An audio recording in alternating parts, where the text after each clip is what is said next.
Taking over the mid lane will be a player some people know quite well, Bishu, who used to play with Altec and Glebe on the Challenger team Cloud9 Tempest. Covering their AD carry position before their Korean player gets here is another Challenger player, Latman, who was most recently playing with Frank Fang Gaming. And in support is Baby, formerly Baby Eater. He played with COG's sub-squad when the regular team went to Korea for that boot camp last year. That boot camp, though. And it is a difficult position to step into because it's a new team. They don't have much time to practice, obviously. But honestly, we have seen in the past, sub-squads have been able to win a game or two. So they also get the LCS experience, and they can make cases for themselves as looking to find permanent places with LCS teams. So definitely an opportunity for these guys. And they'll be facing one of the oldest teams in the league, Team Liquid, also previously cursed in their aging. Liquid ended the spring split on a high note, and they looked better as a whole, with Phoenix and Piglet playing in step with the rest of the team. Yeah, Team Liquid really did make an impressive late surge. They claimed third place, and they were able to break the curse of Ferret for fourth. However, that was a couple of good weeks of play if we really look at the whole season during playoffs, because the split was fairly mediocre overall. They were only 6th place in the regular season. So it will remain to be seen if Team Liquid can maintain that high level of play with their time off, their vacation trip to Hawaii, and really use that momentum in the start of the split. Right, and one of the rocks for Team Liquid was their top laner, Quas. And when asked how he felt once again to face Seraph, Quas was confident that he knew what to expect. I think Seraph was a decent player. I didn't think he was too challenging in lane, and I think his team fighting was a little bit lackluster. He did like to play some stuff that wasn't necessarily meta. He was a big fan of Shyvana when not many people were playing Shyvana, if I remember correctly, and also has been a big fan of Nidalee for a long time. So I don't expect him to play anything out of the ordinary personally. I think if his team needs him, he'll just play whatever tanks there will be, but he could still surprise me with like a pocket pick. So I think he's right, but I'm hoping for the opposite, because Seraph has just been saying, with this team, I now have freedom. Before, when I first came over, I kind of had nothing to lose. I just wanted to learn, and he knew that he was kind of tempered by CLG and what they wanted. Now, no longer measured, no longer tempered. He can do what he wants, and the team pretty much gets behind him. Yeah, well, it's a change of mindset, because when Seraph was on CLG, he was trying to enter CLG's system. But now on Team Dragon Knights, this is very much Seraph and his own ability to express himself. So, I mean, even looking at the games they played to qualify for the LCS, he goes top lane, damage Nidalee, and just starts split pushing. He was pretty much the first adopter, and more frequently than other people, of the Smite teleport top lane. He did it on Gnar at one point. He just crushed some of the games in the Challenger scene, really overmatching his opponents. So now in the LCS, it'll be very interesting to see how well he can perform against the more seasoned North American LCS players the second time around, especially with a team that has a lot of trust. Absolutely. Got to feel good to be back in. Now let's get into the action with a quick roster rundown. On the blue side, it's Team Dragon Knights. That's Seraph in the top lane, Kaz in the jungle, Bishu in mid, Latman at AD carry, and Baby at support. And of course, on the red side, it is Team Liquid. Kwasu we just heard from in the top lane, Owl Dominate in the jungle, Phoenix in mid lane, Piglet on AD carry, and of course, the Seasoned X Special on support. Seasoned X Special indeed. To see if Seraph now has synergy with his new team, if Piglet and X Special have come to synergy in the bot lane, and that trust and communication is there for the team in general. The thing that Seraph could hope for is he still has Kez. That's the guy he played with throughout the Challenger Series and the qualification. So that's the only synergy TDK has there. The rest of the team, unfortunately, will be the subs that they haven't had much practice with. Also, they have the added disadvantage because of some league penalties for late submissions and such. All of their bans are gone. So they have no ability to ban champions away from Team Liquid, basically meaning Team Liquid gets a lot more freedom in their strategy to pick pretty much whatever they want, target banning away specific things from TDK. Hopefully they can channel their inner EDG and get through losing their bans. It's definitely going to be difficult. You can't pinpoint the teams you want. However, in an unknown team, I mean, maybe they can kind of pull out some ace up their sleeves and whatnot that isn't played in the meta that is a comfort champion to them as well, because Team Liquid has not been scrimming against this team for these past few weeks. Maybe even not a lot of these teams have met up with each other just yet. Yeah, this Team Liquid team will be looking to build heavily on the momentum they had last split. And, you know, Piglet, he's been trying to make that rush for rank 1 in the North American solo queue. He's so close to getting it again and again. I think he's currently sitting around number 2. Very, very dedicated player, himself and Phoenix, since they moved in, playing sometimes too much solo queue because they'd be tired for scrims in the morning and they wouldn't be able to contribute at the highest level, just almost burning themselves out just practicing sometimes. So occasionally Team Liquid needs to pull it back a little bit, make sure that the players are able to relax, and then prepare for this. As far as good starts in the North American LCS split as well, last split, Team Liquid did start 2-0 and then fell on some difficulties. They're going to be looking for another 2-0 start this week. Very true. Dominate said, keep in mind that, we had a 2-0 start, but anything can still happen. In a situation like this, you're going to be playing against these guys. Hopefully you can beat them, because if you lose, then you don't know what you're going to be facing when you do get the real composition, and it could just be even more difficult. Every game is, whatever, game to game, take it as you will. But it's definitely going to play on your mentality when you've lost to an entire sub-squad, and then you try to go back and play. No one wants to lose to the sub-squad. That's for sure. We can see Dominate just having some minor issues. That's what the delay is for right now. Peter, their coach, walking around in the background. It's been interesting tracking him as a coach throughout this LCS season, because he's had some really brilliant pick and ban phases that have been very lauded, great synergies, everyone on their right champions. Then occasionally they'll just do this really strange thing that ends up backfiring entirely. It ended up happening, during their playoff set against Cloud9 when they were, a game away from actually making it into the NALCS finals, and they ran the Juggernaut composition, which was Kog'Maw, Lulu, and everyone was expecting them to complement it with something like an Ezreal or a Corki mid. And they ended up, instead of letting Quas play Lulu top, which is one of his best top lane champions, they threw him on Sion, put the Lulu mid, and then really just lacked damage throughout the whole game. It was, a somewhat strange thing. Sometimes it seems like Team Liquid outsmarts themselves because they're also versatile, especially Quas can play so many champions. But later on in the third place game, they really narrowed down to specifically the champions they wanted to play, and we'll hopefully see more of that this split. Absolutely. I'm sure in the beginning of the split, it's obviously going to take teams to get back into it. Everybody's going to be like, this and this.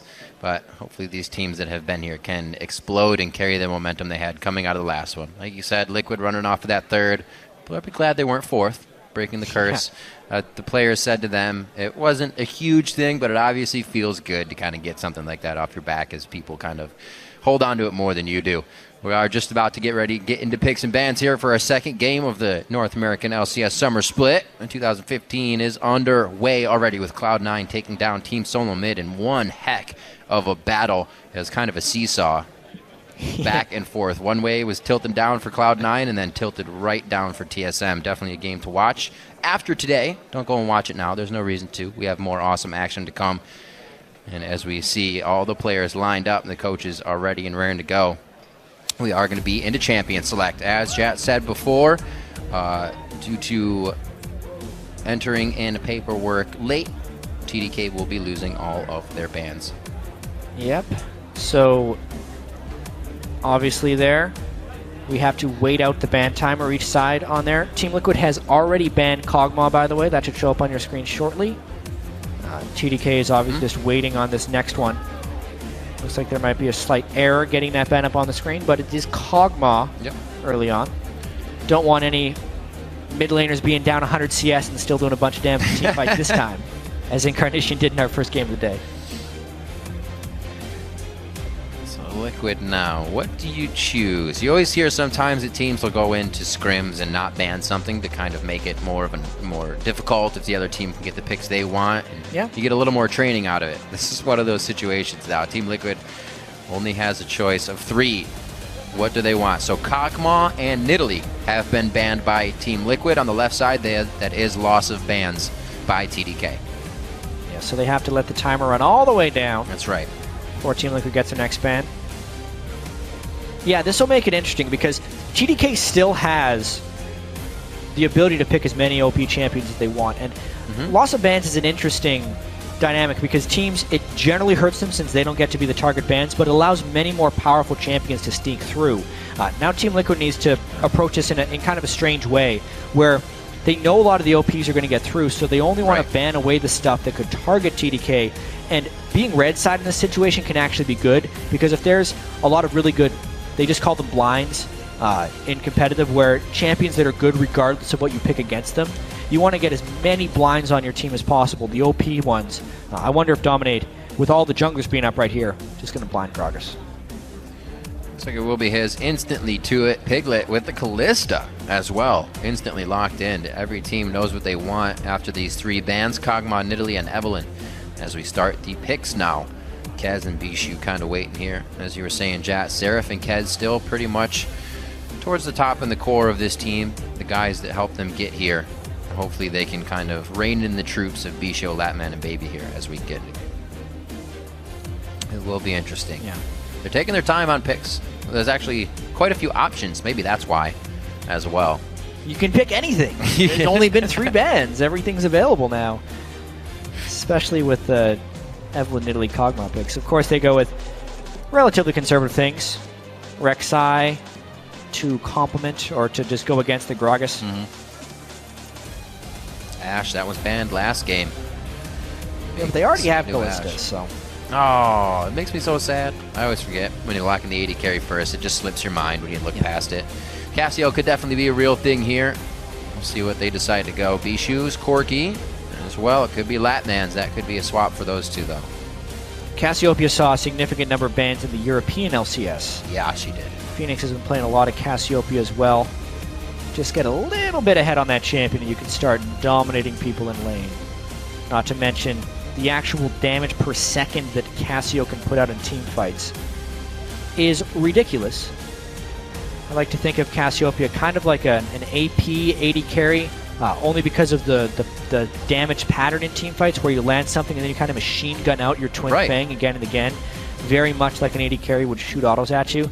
Cassio just does more damage. Yeah, it hurts. It hurts a lot, and this composition is already showing one heck of a lot of power from Team Liquid. So much damage. Andy, Cass, Gragas, and Callista. What could they round that composition out with? Probably a big old tank in the top lane. We'll have to see what they go with. For Quas, they said he was the rock that they like to get behind, and it may be this time if that's not his Cass. Azir and Rumble on the other side. We'll see what Bishu can do on this Azir. Over-indexing on magic damage for sure here. Azir, Rumble, 2 huge damage threats. That's so true. They have Corki. Oh, and Corki, who does about half magic damage. Their only physical damage comes from Rek'Sai in the jungle. So TDK also doesn't have too much lockdown. This team composition looks very much like everyone on TDK just has a champion they want to play. And hopefully they can get really far ahead, because as far as team fight coordination and positioning, there's not a tremendous amount of synergies there. You generally want more lockdown for your high damage champions. But if they get far ahead, it'll obviously still work. So Maokai would be a really easy pick here. Gnar as well, but then you kind of got to fight around the bar. And that may be what they said to go with here. A few more seconds for Team Liquid to finally lock in their comp. It is going to be the Gnar. Finally a tank in this composition of damage for Team Liquid here. We'll have to see how they play it out. The lane swap comes in as well. I'm sure it would be tough for these guys to play against it, having probably not done it too much coming out of the Challenger Series. Yeah. Here and there, obviously, but not at this level. Gnar is something I expect to see a lot of from Quas this split. Quas always been so good in the laning phase, also good at fairly mechanically complex champions, but Gnar combines those things as well as still bringing you a tank in the team fight phase. So it's the perfect top lane champion for the really good top laners in pro play. So how would you, as a player, just kind of take a team with 3 subs? You play yours and not go crazy? Yeah. Just nothing crazy? Basically, well, the way TDK is doing it right now is just like, what champion do you want to play? Yeah. What will you be most comfortable with on the stage, and what do you have the biggest chance of actually beating the other laner with? Because that's the way TDK is going to win, is if they steamroll all the lanes. TDK is not going to win with great team fight coordination and rotations. They have to be able to mechanically win their lanes. So just pick whatever's comfortable. TDK coach Sean and Peter shaking hands as they make their way to the back to now watch what the teams can produce with the compositions they have now set forth. Let us know who you think is going to have the edge in this game. We are in the second one of the summer split. Tweet hashtag TDK win or hashtag TL win to @LOL Esports, and we will obviously be tallying those up all throughout the game. You can get your votes right on the screen at the most pivotal moment, that one fight, so you can have a say in it. Keep cheering for the players here in the crowd, as well as tweet at home as we get into our second match of the day. TDK, we get to see them now on the Rift here in the LCS versus Team Liquid. It's going to be one heck of a matchup. Rumble again in the top lane, so we're going to get some explosive objective fights, but got to count as well an Azir in there, and they're going to get even more dangerous once you start balling up. Looking on the other side, Dominate's going to be looking to separate all those fights. Yeah. And just get a lot of kills cleaned up here by Piglet and Phoenix. It's going to be interesting. Always very critical to zero out the Azir in late game team fights. Just because it's one of the main reasons, actually, if we just kind of go back in time and figure out why Azir and Cassiopeia are two of the most dominant mid laners nowadays. A lot of it does end up having to do with Cinderhulk, which improved the need for these types of incredibly high damage mid lane champions. You have more tanks on the field, which generally means you have more control in the team fights, which allows you to have these incredibly high damage mid laners who can excel with AoE damage. And if you think of the mid laners that do the most damage per second, well, they're kind of Cassiopeia and Azir outside of also having relatively strong laning phases. Cassiopeia we talked about in Champion Select with the Twin Fang being very AD carry-like, getting your AP ratios and base damages out very frequently.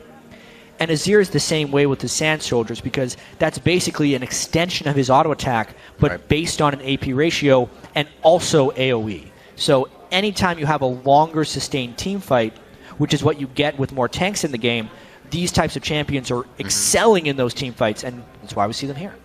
Interesting to see TDK not really go for too much of a tank here. Could have kind of maybe gone a Nunu in the jungle or something, get that Blood Boil on Azir, but they choose to go with a little bit more damage themselves. We saw that it was heavy on the AP side, so we'll keep an eye on how Team Liquid mitigates and starts to defend as they get up into these levels. It's like more damage focus here with his Noxious Blasts onto Bishu more than he's trying to farm out these waves. Making it hard for Bishu, has to use the soldiers to get his farm here. Good start there to the mid lane, and we will get a matchup for both of these, so good fights for the duos, more jungler intervention to mid and top. Should be a pretty action-packed game. Yeah, I'm watching Piglet. Occasionally I'll spectate his solo queue games just to watch his actual laning phase, and it's pretty remarkable how efficient he is with CS and Harass. It's going to be really hard for Latman and Baby to match up against Piglet and X Special, just based off of Piglet's mechanics and X Special's experience as well. Already they hit level 2 first, and they're able to deny CS while continuing some harass. This is really like and no discredit to them, just the leagues and the style, the caliber, but like a JV in a varsity lane. It's going to be very difficult for TDK to pull out of this lane ahead. Absolutely. Just already 10-6, and they're going to try to keep him back. Just quickly dodging out of too much damage. Kez likes to play it early. We used to see him on a lot of Elise and Evelyn trying to be in his opponent's face and already trying to do a bit of that. At least getting an eye on Dominate for now, but both junglers have an eye on each other. Yeah, sometimes a common move for Rek'Sai junglers to start red side and then immediately go for a gank or invade in the bottom side, but Kez a little bit late there, making it all the way down to the bottom. Still just with his red buff, though. He knows this bottom lane's going to need some help, and he's hoping the Team Liquid get a little bit over-aggressive, which Piglet hopping right in.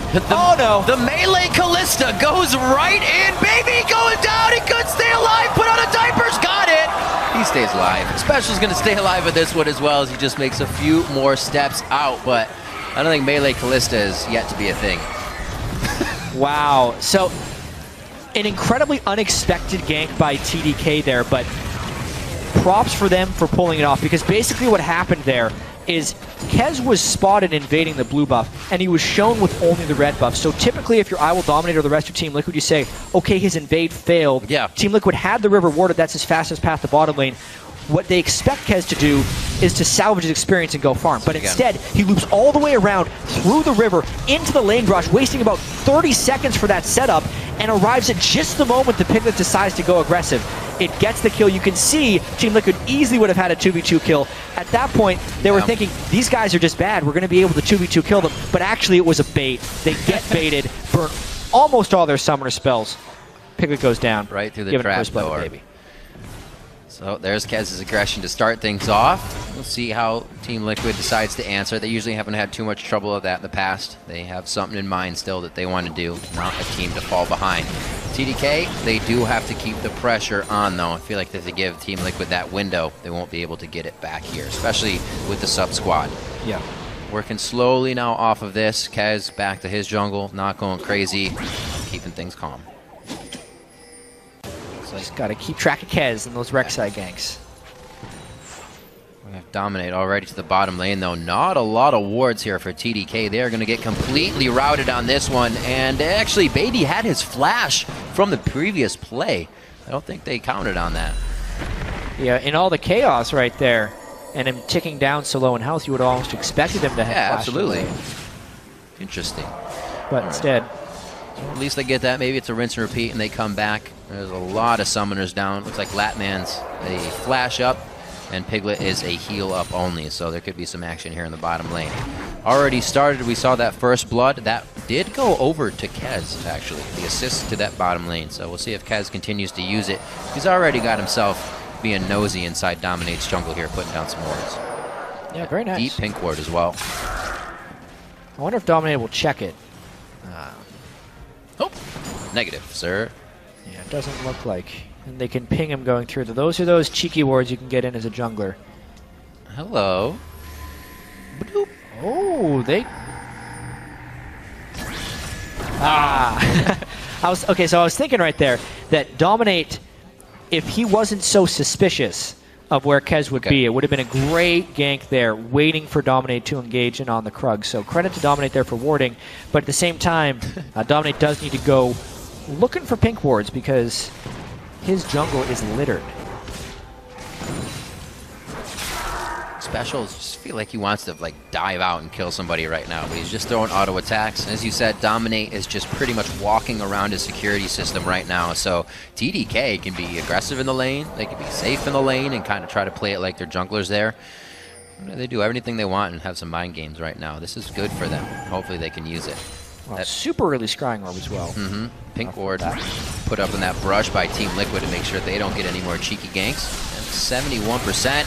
Oh, what a nice Emperor's Divide! One last hit! Bishu says thank you very much. That's how you do it right there. Phoenix burns both summoners for that as well. He was disrespecting Bishu something fierce right there. Up in CS, thinking he can go and get the kill. Bishu just completely outplays him, dashing in and getting the knockback. Exactly how you do it. Still having the soldier there once Phoenix went back around the Sand Soldiers as well. What a better way to have it happen than, I mean, your jungler being there as well, but a kill to the bottom with assist, a kill to the mid lane now. So. How's this for a mid lane substitute? TDK have Alex Siege, now Bishu, all these mid lane substitutes always working out just in range for the knock-up. Knocks him back right away. Phoenix misses his Petrifying Gaze entirely. Bishu was well out of range. Well, and he hit the soldier. Just to be safe, Bishu had turned backwards as well when the Petrifying Gaze went off, just to make sure he wouldn't be stunned. Phoenix smart play. In the mind of Phoenix. That's one of those plays, you could say. Phoenix thought he had the upper hand, and Bishu knew all along. 55 to 65 there, so a good pickup there for Bishu to kind of clear up some of that CS deficit. A little bit of a ward volleyball going on here between Kez and Dominate. Oh, hello! Phoenix just gets back to lane, knowing both summoners were down. They put him again in the coffin. Kez could find himself dead here. Here's Quas from the top lane with a teleport. He takes it. He's actually about to gnaw out as well. I don't think he's going to be able to hop over the wall in time to get to the rest of the team, but a very nice reaction by Team Liquid to not lose everything on this. Actually, Jat still going in. Quas with that Narbar halfway down. Sarah finds himself in a bad spot. Both of them should just walk straight up right now and take the high road. And it looks like they may actually be caught out continuously. Quas could get a double kill in this situation. Here comes Kez. He's going to try to get to the top side with his call, and it does not happen. That's a triple kill coming in for Quas all together from one teleport. Quas means business right there. This was starting to get a little bit scary for Team Liquid. They got solo killed by the sub mid laner. They got an early gank fall against them in the bottom lane, but the teleport in from Quas, managing his rage, going in and out, mini to mega to mini again. Yeah. And the 3 kills.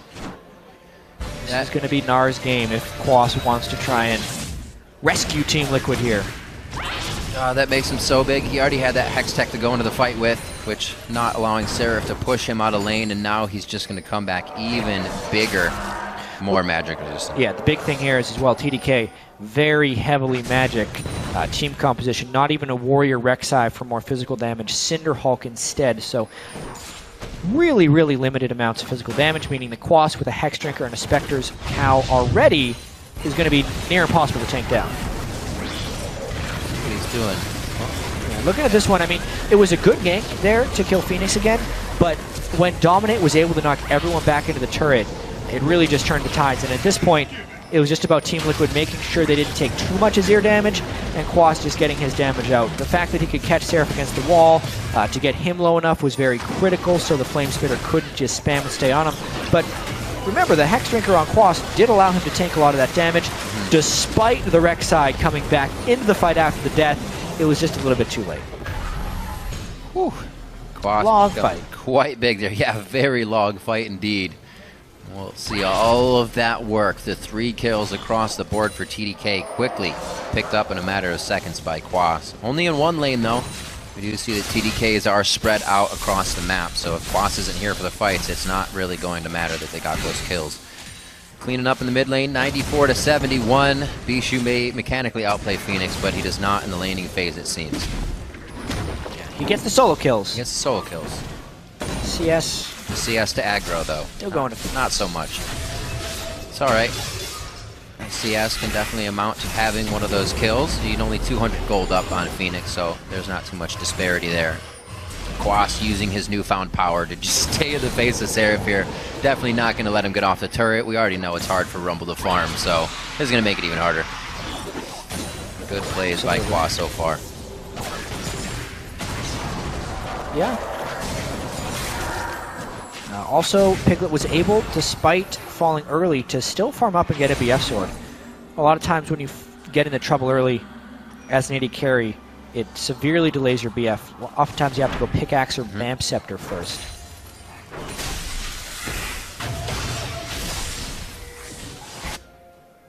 Alright, let's see if Dominate can get any moves in here that will help the team eventually. It's just a forward ward. Could be setting up for that first dragon, however. We already have Kez towards the bottom side. I think Dominate's going to try to go the long way around here, or just actually give up with that vision. He was a little late on seeing Kez. Things may not even pan out for the better here anyways. Gold's getting pretty much towards even. Just about a 500 gold lead in the favor of Team Liquid at this point. They are actually starting to put that aggression down towards the bottom side. Maybe Dragon is soon. Yeah, it will really depend on if TDK or Team Liquid can get some type of pickoff. Basically, TDK still needs to make some moves early. Yes, Azir has amazing sustained damage in the late game, but it's going to be very easy for Team Liquid's tanks to itemize for that. Phoenix is also going Abyssal Scepter, so you can just see the Magic Resist already taking shape for TL. But for now, TDK has been holding their own. Blue buff right now on Bishu, giving Phoenix a lot of trouble in the mid lane. These guys probably hoping they can split up in just a few. Start taking out maybe Kez as he gets into the jungle. He's done a great job at getting deep wards in. The pink wards still alive towards that red buff. Dominate's about to walk over it once again. Hopefully he sees it. And he does not. He goes right to the red. Pink ward from Kez getting its money's worth. Yeah, absolutely. We're seeing Seraph as well with the Haunting guys trying to get big. Some of this power has to come out soon here for TDK once they get their second level ultimate, I should say, because that's what their team relies on. If they don't get as tanky as Quas in any form or factor, Kez is Cinder Hulk, but you're not going to be Ignar. It's a great dragon take there by Kez, coming in through the backside, knowing that Bishu had the pressure in the mid lane. That's exactly when you want to go for the dragon. Well, timer's there. The red ward as well from Team Liquid, so things seem to just be on the back burner for them. Not worried about taking it, making sure the vision is there seems to be the priority. They feel that they have TDK towards the late game maybe. Their team fight may be overall better against the sub-squad. Yeah. We'll have to see it play out though. We're only 15 minutes into this one. A little more action than game one we got at a Cloud9 versus Team Solo Mid, but still measured by both teams. Yeah, this sub-squad sticking in pretty well. Latman's going to be trying to hit his Trinity Force power spike, which would have been needed to fight for a dragon if Kez couldn't have just taken it on his own, but he did. So now TDK seems fairly happy with just taking this, but they're heavily pressured down here in the bottom lane. Team Liquid might be looking to push a turret down the instant they go back. And yep, everyone's gone. So will that turret be if Team Liquid chooses to take it. Good knowledge that they don't get taken out in that situation. We've seen this before. Emperor's Divide once again. He also isn't on the miasma, but it's going to be the Twin Fangs that just overall is able to do the trick. They can't believe it. So many flashes. What are they doing? A crazy game right there. Honestly, Phoenix played that one much better. The knockback didn't take him into a turret, so he didn't have to flash away immediately. And also, he managed to keep the poison going onto Bishu throughout to make sure his Twin Fang spam would never stop. Yeah, the second you miss that, you feel so useless. You're like, well, I can wait 3 more seconds to do anything. And then you're pretty much dead in that time. With all the flashing going on, definite kudos there. The dive in. Latman wanting to get a little bit of melee Corki in onto Piglet, forcing the summoner heal at just the last moment there. Very nicely done. They had the ward on to Special, so they knew. Now to the top lane, Kez and Seraph onto Quas. He's about to gnaw out. Should be able to get a little more sustained for, I should say, tank out of this, and may be able to wallop and hop his way into a safe situation. He does have the roam up from Phoenix. Already has dominated the flash body slam into Seraph. Completely throws him out of the mech, rumble down, and Kez has to turn face here. We already have Phoenix cut off Bishu on the way up, so they're not able to assist in this fight, but no real damage was traded by them during that run-up. So if you're like me and you're wondering where all that Gragas damage came from, it's because I Will Dominate is doing an atypical skill order on Gragas. Most people will max their barrel in jungle. Dominate is maxing his Drunken Rage, which means his auto attack right after hitting is much more powerful than usual. Like a mean sheen. 140 plus 12% of the target's maximum health as bonus magic damage. So that's how he was able to blow up Seraph, flying in right there at the last second, turning that fight around. And TDK definitely tunneling a little bit there. Still have the wards that have been seeing Dominate all game, but they took a disadvantageous fight and go down for it. Dominate walked right through those wards to get back in for the kills, so we'll see if TDK can kind of slow it down, take a breather here, not get ahead of themselves, because they're starting to give up a little too much, and Team Liquid doesn't let go once you do that. Not too much yet from the bottom lane of Piglet and Xpecial, but they really haven't been tested other than just the early part of this game. Yeah, early gank for Piglet and Xpecial, making it so they couldn't dominate that lane. Right. Kalista that was a good move. Kalista Annie is so scary early on, so it was very smart of Kez to stay down there for the gank. On top of that, though, the threat that lane puts out was able to get them the turret, which is a decent part of their lead now. And we also got to see the solo kill from Phoenix despite starting 0-2 in the game, so he's kind of regained his confidence, going to continue to pressure, even though Bishu was able to kill him that one time. And now Team Liquid really looking to make some plays around the map. They're also getting pinched in quite hard. Kez right on the heads of Team Liquid as they come down, but Team Liquid feels that brute force is the way to take this fight. Fate's Call goes in, Fate's Call goes out. You can see Xpecial shot back a little bit. It goes to his attack range. So he does get thrown back. Can't throw the Tibbers out immediately after that. They have to reposition, and Xpecial actually goes down after the fact. And they are going to have to just force back a little bit of the fight. Good kiting there by TDK to pick one up for themselves as well. Yeah, knowing that Latman didn't have his flash, that prompted the initiation by Team Liquid, but a little bit of an overchase right there. I like that you mentioned that the Fate's Call shoots the support back to their attack range, and with a pretty long attack range as well. Got shot back quite far after going in there. Probably threw Team Liquid a little bit off, it looked like, but they're getting a little greedy going for this red buff. Oh, the close in. Emperor's Divide pushes the team right into the rest of TDK perfectly. It is able, Phoenix is able rather to get one kill before he goes down valiantly, but that was to the hands of Latman, who just came up from being dead, and he wants revenge. Oh my God. Four-man Gnar ultimate into the wall, gets the wallop and hit onto Bishu as well for the kill, and they are able to finally burn him down. Quas having quite a game here for Team Liquid. 4 people to take him down. I was like, yeah, Quas is... Whoa! I suppose he'll take one with him then. It's working out perfectly for him. I mentioned the Maokai and Champion Select because it's there all the time, right? You don't have to Gnar bar out, but he has been every fight with that Gnar when he needs to. Yeah, I do have to say Kez is playing quite well, finding the Kez fights. is as well, especially playing with 3 subs there.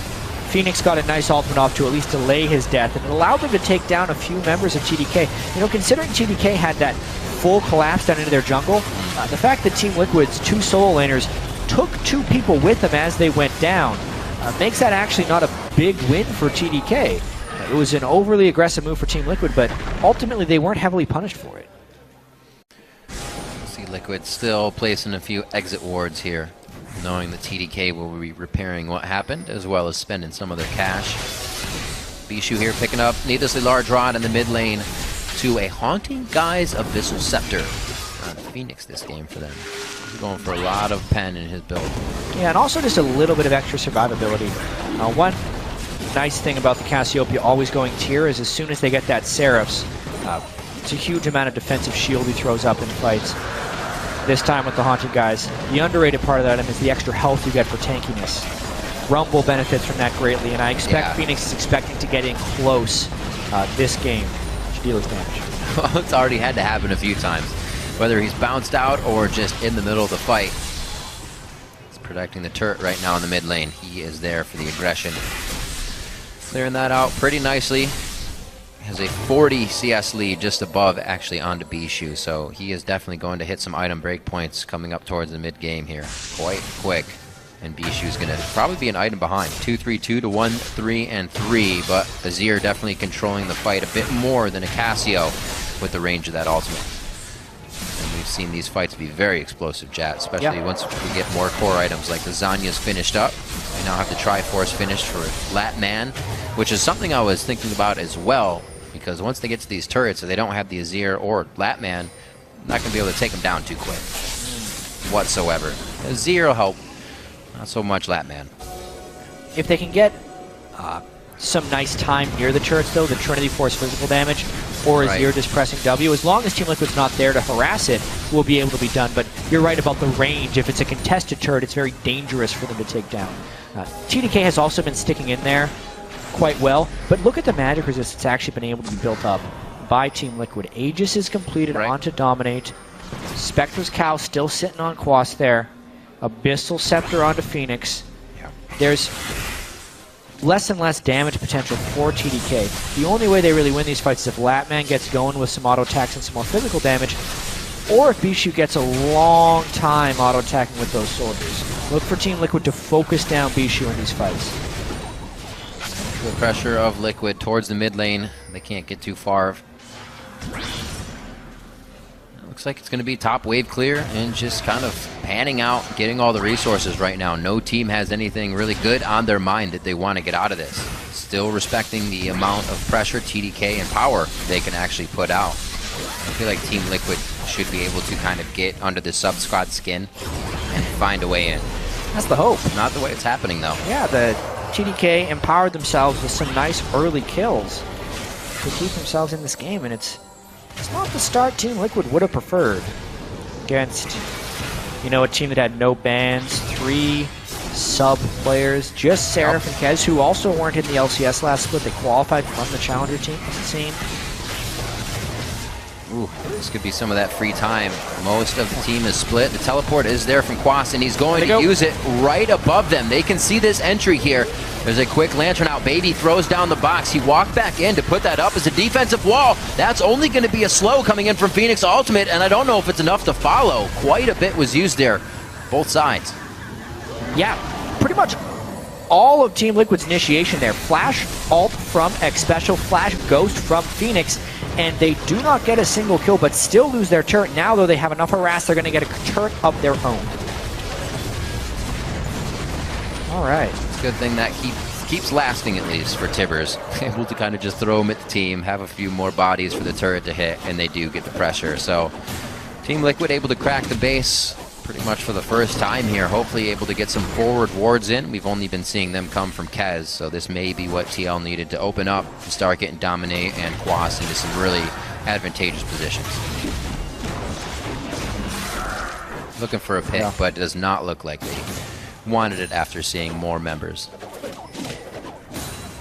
Some big item breakpoints. Phoenix completed his Seraph's Embrace. It's transformed so he can use that for the shield now if he actually gets into a team fight.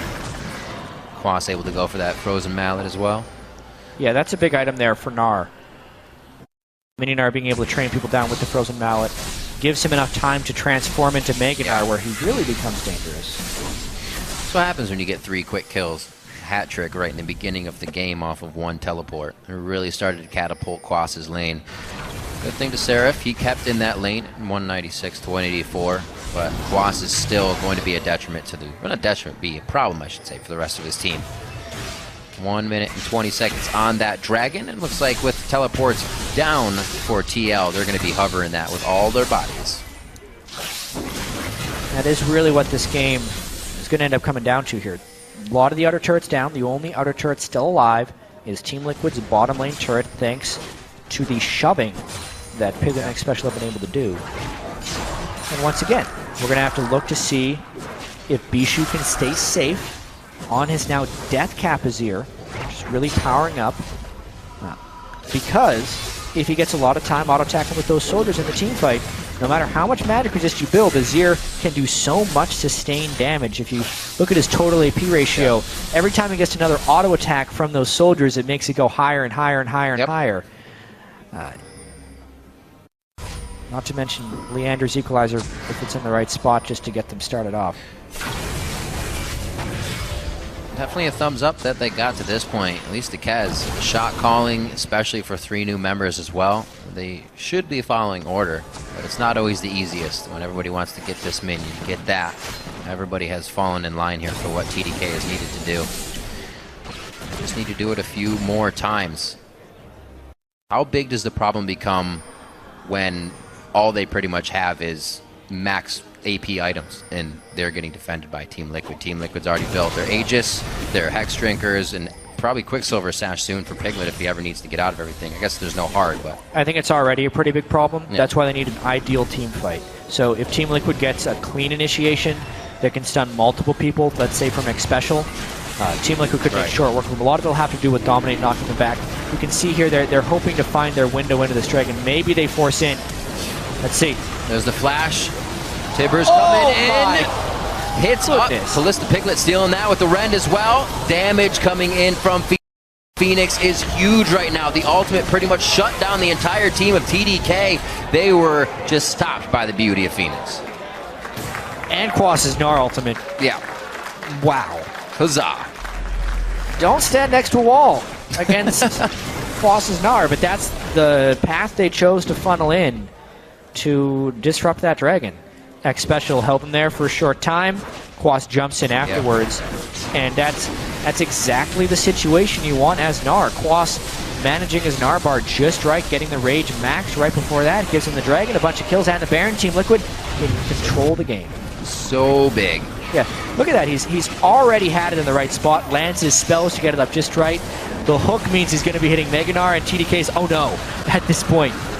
4-man Gnar ultimate with Bishu in the back, and Bishu couldn't get the right soldier auto attack off because he's just hitting Quas, who's the tankiest person on the team. That's so much crazy damage. That was the ideal team fight for Team Liquid. Yep, we were talking about what TDKs would need to be. No, sir. It comes up for Team Liquid. Good hook into a Tibbers, into the Cassio, into the Gnar. Not much you can do about that if you're not going to move for the next 5 or 6 seconds. So now TDK know what they are up against and know how hard it's going to be. Stay away from Quas. Yeah, to actually get back in this game. That's not the first time he's had 3-man ultimate. He did it right in the beginning of the game we saw as he came down. Big things for Team Liquid. Let's see if they finally put their foot down. We did know of them to take a little bit of time. It's not that they didn't know how to end the game. It's that they play it very safe at this point and make sure they don't make any mistakes on the way in.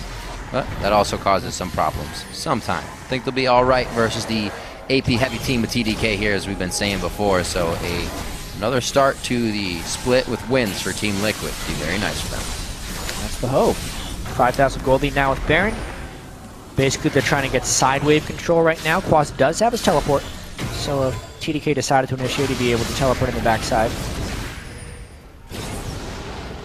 Have to make sure to show some respect, although now with the death sentence down, you can see Team Liquid can just start hitting it straight away. The actual initiation from TDK is extremely limited when you compare it with Team Liquid, who can go Annie or Gnar or Gragas to really go in there. It's pretty much just a nice death sentence or a flank from Rek'Sai. This gets difficult now. You start to spread out TDK thin. Quas probably going to need more than one person here in the top lane, as you can see. Seraph overheats, even trying to clear the wave, but this means Team Liquid now won the 5v5, or easily going to win the 5v4 or 4v4 if it even happens, and they take down 2 turrets across the board. Yeah, you could call Baron. This team now gets all the inner turrets, because as far as having a slight lead, those inner turrets with Baron minions are very hard to defend. You don't have the potential to wave clear, and you get trapped in that turret for so long that those flanks that Dominate just came through create too big of a threat for team fights. Yeah. And at this point in the game, there's usually someone tanky enough armor-wise to take the hits from those inner turrets. Therefore, Team Liquid runs a clean sweep. Now 6 turrets. 6 turrets across. They're looking at finally knocking on the front door here of TDK's base. Team Dragon Knight's first game in the LCS. Definitely able to come out strong off the back of Kez. A good initiation to the bot lane. Really, I think you kind of nailed it, whereas Piglet and Xpecial were kind of feeling, yeah, we can take these guys. And then that kind of mentality righted itself, and you haven't seen Team Liquid take those scary, scary chances anymore. So TDK had a good idea, but it wasn't one that could last against this team, Team Liquid. It's alright, I guess it doesn't have to. They're a sub-squad. These are kind of throwaway strats. You're always trying to. Yeah, so Bishu had that nice solo kill at the start. Phoenix, though, controlled it after that. He did. Team Liquid 60 now. CS there. Their Baron buff is off, so at this point they're just kind of waiting on the timers for the next Dragon, the next Baron.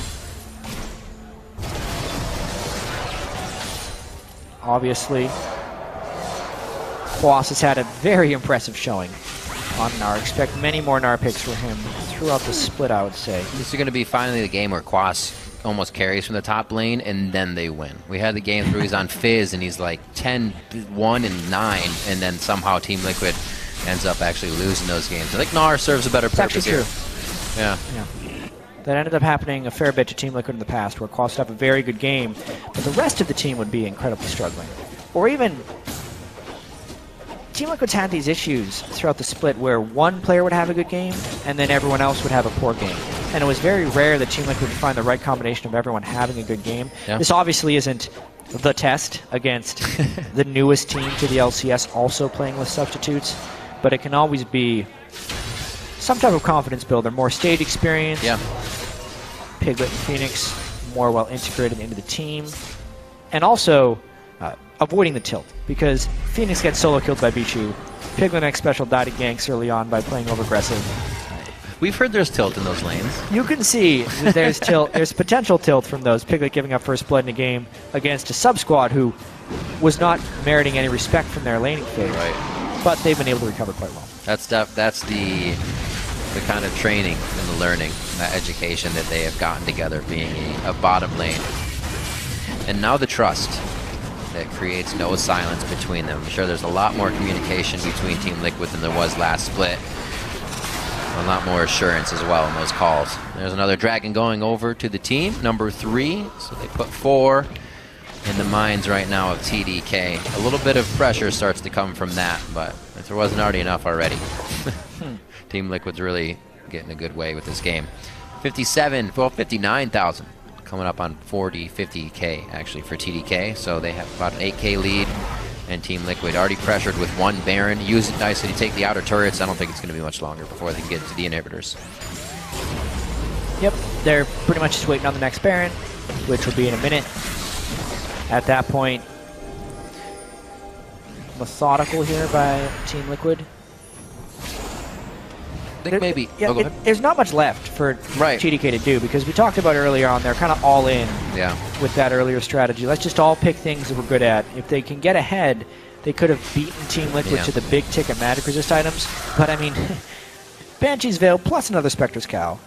The Locket was very early on for Dominate. The lifesteal has been pocketed by Piglet on 2 different items, so unless he's completely bursted out, which honestly, even though TDK has a lot of magic damage, it's all sustained magic damage.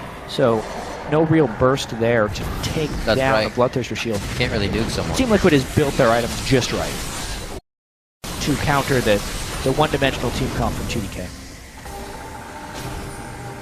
Looking down the board for TDK, if they've been able to put anything else in there, not even Latman with that Blade of the Rune King as well for his Corki. Now heading back towards the Baron. We will see what happens. Baby has that Elixir of Iron, so he's a big baby.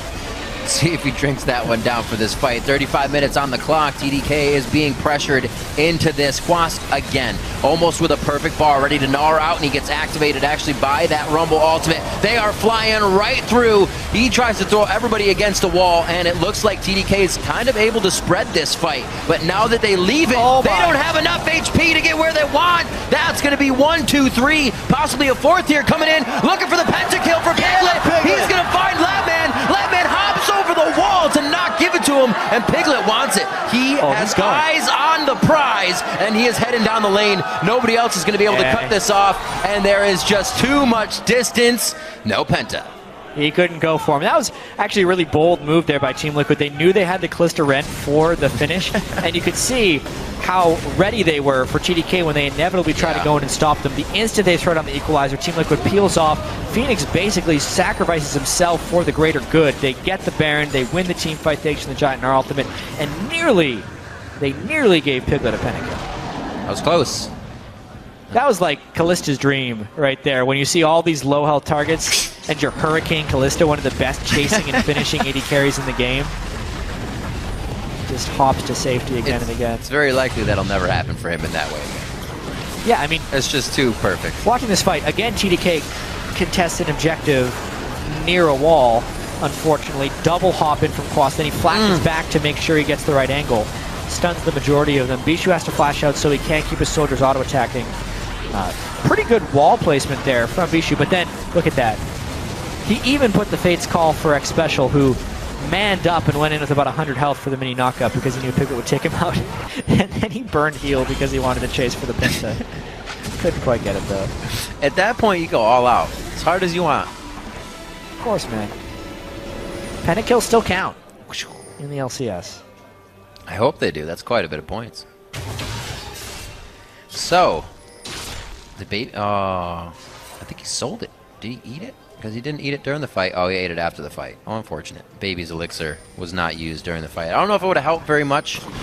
It's not like he's dodging or rather blocking any skill shots for people. They're just doing what they can to try and get a few of these Team Liquid members to fall in their favor. TDK having a rough first game here, but it is the sub squad.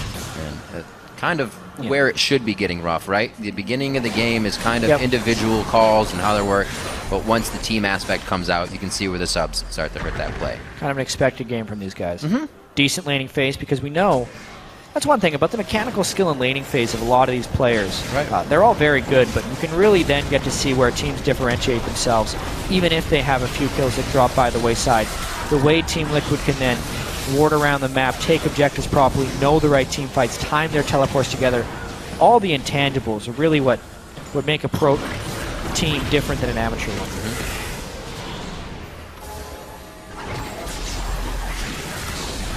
As I was saying before, when I was rewatching the C9 TSM finals, it was almost like the beginning is a rinse and repeat, that the guys know so much. Watching the lane swap, we're going to take yours, this will happen, and then the game spreads out once you get into the mid. If you didn't make a mistake during those lane swaps, we're good to go, right? It was the gentleman's agreement that we all took each other's jungle, went top and bottom. But here, TDK can't really get to that point. They haven't been in that experience enough to recall on it. So the mistakes come a little too early, and that's where Team Liquid really flourished. Now towards the bottom lane could be an equalizer right across. But now Seraph shows him stuff. Third inhibitor pressure. Azir could probably defend this one. No Baroned up minions. Unless Team Liquid wants to get really aggressive, or they just have to wait for the 2 waves of super minis to push in, which will pull the defender back from TDK. And yeah, I'm going to be interested actually just on a side note, as Team Liquid pushes in for the Nexus. The way level 1s evolved throughout this NALCS split, because I feel like they almost got a little inbred towards the end of last year, where they were just kind of accepting what should be done because that's what everyone had been doing. And there should be some more exploration this year, especially after experiencing MSI. Here we go. Oh, Quas throwing back Baby into the wall. That was his ultimate, and it looks like they may have enough to clean the fight up. Phoenix tries to keep Team Liquid towards the bottom half of this inhibitor, and they're getting some good damage back from TDK. Special goes a little too close. One last hit. That's going to be the slow coming in from Seraph, and they are able to finalize it. And Team Liquid falters on their last inhibitor attack here, with 2 others being down. They could have just waited for minions. Yeah, a Deathcap Void Staff is here right there. Did a bunch of damage because he was able to stand there and get his auto attacks off You from said the soldiers. If the fights go long. Yeah, despite the MR, you can see there's not a huge amount of magic resist stacking, at least for that fight, outside of Quas. So he was hitting the other guys. Kill them all. He didn't get credit, though. He only has 1 kill still. Let's see that again. Quas is already a little deep, and they just kind of take baby walking in here. They're actually doing this on a 5v5. As you said, Team Liquid could have just waited a little bit longer, and this could have easily been a 4v5. They end up sitting on an equalizer right there, and then look at the Emperor's Divide come in. It's always hard to see these Azir Sand Soldiers, but he moves 3 of them into the center of Team Liquid right there. Yeah. And look at those 2 full attacks on a X Special. Just nailing these guys. Yeah, continues it on. So, 1 has been thwarted. It's good that Team Liquid has these other inhibitors down for their attacks, because this would be the point where you kind of hold your breath and you're like, well, if that happens a few more times, guys, we're in trouble. Right now, they should still be alright with the amount of damage they have done so far to TDK's base. Have another inhibitor to work with, however, so they're just going to be waiting for these minions, and possibly that 1 minute on Baron. Dragon number 5, that wouldn't suck either. It's going to be pretty close for these guys. Definitely would not suck. Very offensive build from Quas as well. Black Cleaver is his last offensive item. Okay, Quas. Three pseudo-tank / offensive items there in Mallet, Maw, and Cleaver. Cleaver is one of the best items you can get on Gnar. Just the way he'll train you down with the Frozen Mallet, getting physical damage out with his autos and his Boomerang, he can very quickly shred you out of your armor. Then he'll transform and just destroy you in Mega Knight. Great Gnar build when you're ahead like Quas to have that many offensive items. I'd say he might have near the most damage in the game on this one, obviously with his kills, but by the end, I don't know if Phoenix is going to be able to top him. Yeah. we'll see. Or even how much has Piglet been doing. It'll be an interesting that's true. to check out. I didn't even look at Piglet's score. Piglet could be surpassing him with that Ren damage. We'll see. 43 minutes in. Kaz quite tanky now. We did say he went for that Cinder. Now he's going to be trying to be the wall the team needs here. We're looking at level 18 Phoenix, level 17 Bishu. As Team Liquid's going to try and take this one out. Quas should be tanky enough that Piglet uses this Bloodthirster to keep himself healthy as well.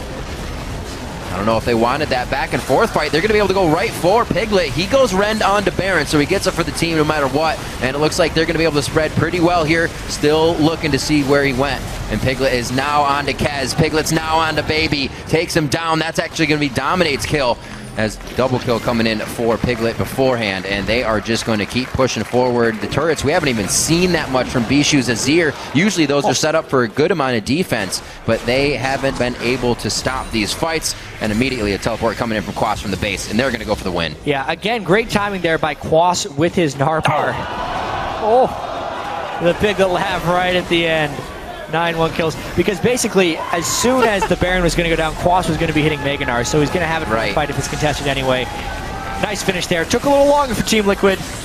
Took a little longer indeed. A bit of a falter there at the end as they got a little too excited for the first win of the split, but they do find a smile on Dominate's face there as Team Liquid takes down Team Dragon Knights for their first win. So Cloud9 and Team Liquid, the 2 victors in our first 2 games right here. First place. Expected victory, yeah, tied first. We did it.